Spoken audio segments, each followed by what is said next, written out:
مگر ایک جو سب سے بڑا رد عمل آیا ہے جس کو ہم ضمیر کی آواز بھی کہہ سکتے ہیں،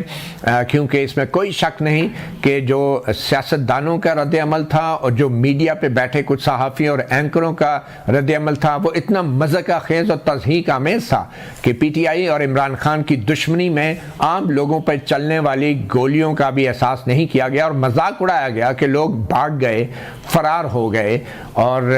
جو دعوے تھے کہ ڈی چوک پہ پہنچیں گے وہ دھرے کے دھرے رہ گئے۔ اس میں کوئی شک نہیں سیاسی طور پہ یہ دعوے غلط ثابت ہوئے، مگر کیا جو کچھ کل انسانیت کے ساتھ ہوا، لائٹیں آف کر کے اندھیرے میں، اور پھر جس طریقے سے زخمیوں کو اور لاشوں کو ہسپتالوں میں پہنچایا گیا، پھر حکومت نے تسلیم کرنے سے انکار کر دیا، یہ سب کچھ ایک انتہائی انسانیت سوز تھا۔ اور شاید انہی حالات کی وجہ سے اور تو کوئی نہیں مگر اسلام آباد کی بیوروکریسی کے ایک آفیسر نے استعفیٰ دے دیا، اور ان سے شاید برداشت نہیں ہوا اور ضمیر کی آواز نے انہیں اتنا تنگ کیا کہ جو انفارمیشن منسٹری کے ڈپٹی ڈائریکٹر ہیں پیر سلمان شاہ راشدی،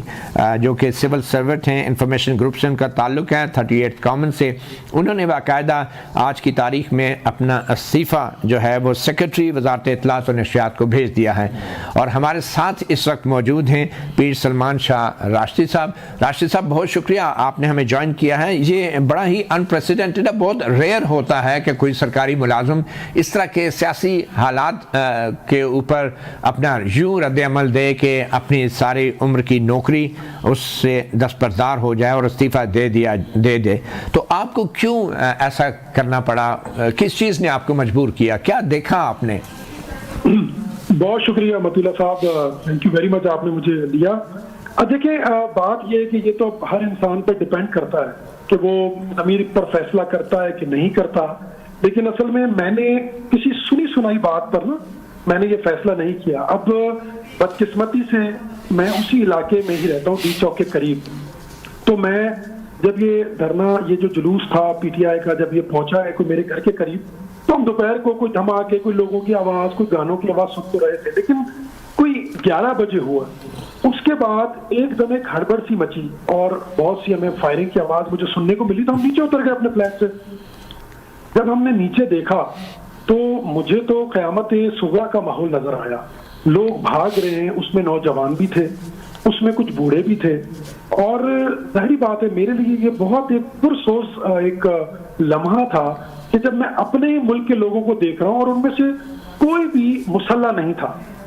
ایک نوجوان لڑکا میرے قریب آیا، ہم اور بھی 2-3 لوگ کھڑے ہوئے تھے،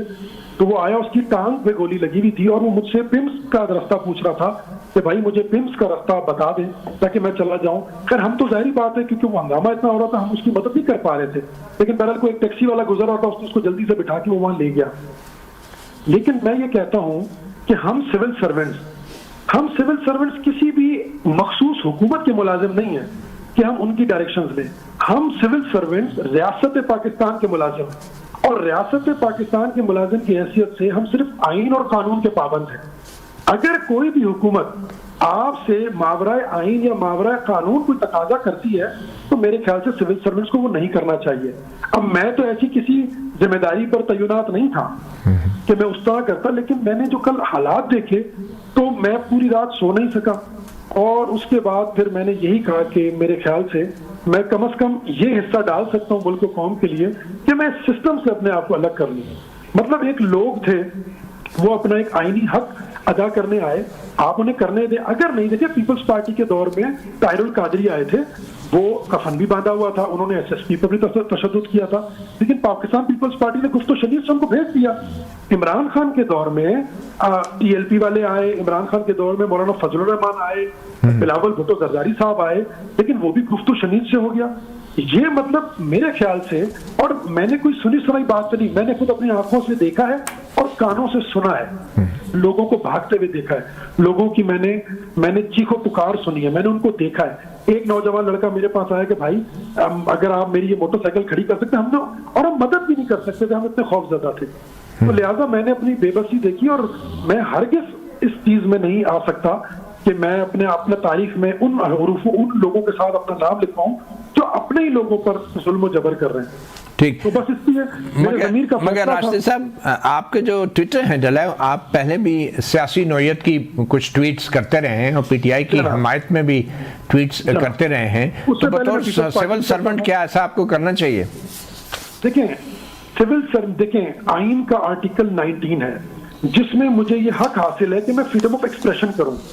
جب تک میرے کوئی بھی سٹیٹمنٹ میرا کسی ریاست کے کسی ادارے کو یا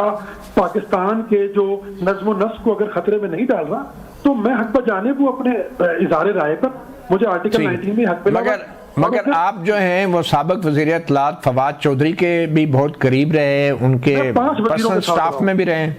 میں 5 وزیروں کے ساتھ رہا ہوں,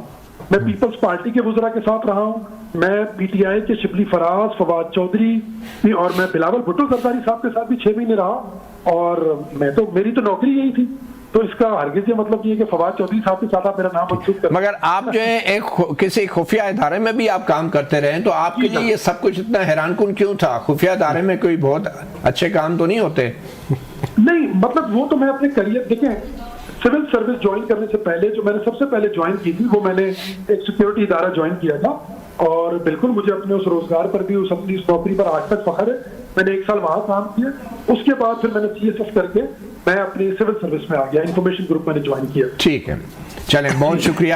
پیر سلمان شاہ راشدی. یقیناً ایک بڑا فیصلہ ہے اور اس میں کوئی شک نہیں کہ کل کے واقعے میں جو کہ عام لوگ نشانہ بنے, اس کے حوالے سے بہت سے معاملات پہ ہم جیسے لوگوں کو افسوس بھی ہو سکتا ہے. تو آصف رشید چودھری صاحب, ایز اے جرنلسٹ آپ بھی بہت کلوزلی اس ساری سچویشن کو کور کرتے رہے ہیں اور دن رات ہم اکٹھے بھی رہے اور کافی باغ دوڑ بھی آپ لوگوں نے کی. تو یہ جو آپریشن ہوا بنیادی طور پہ, یہ لائٹیں آف کر کے بلیو ایریا کے تمام اس کو بلیک آؤٹ کر کے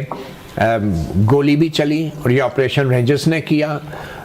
جو وزیر اطلاعات کا یہ دعویٰ ہے کہ کوئی گولی نہیں چلی, کوئی لاش نہیں گری, یہ کس حد تک درست ہے؟ بسم اللہ الرحمن الرحیم. دیکھیں متی بھائی, میں تو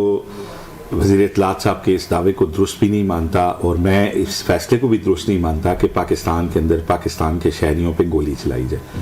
اور جو بات یہ کہی جا رہی ہے کہ اتنے بندے مرے اور اتنے مرے, میں اس بات کا بلیور ہوں کہ اگر ایک بھی بندہ مرا ہے تو اس کی جان کا بھی وہی تقدس ہے جو خدا نہ خواستہ کوئی درجنوں لوگ مرے.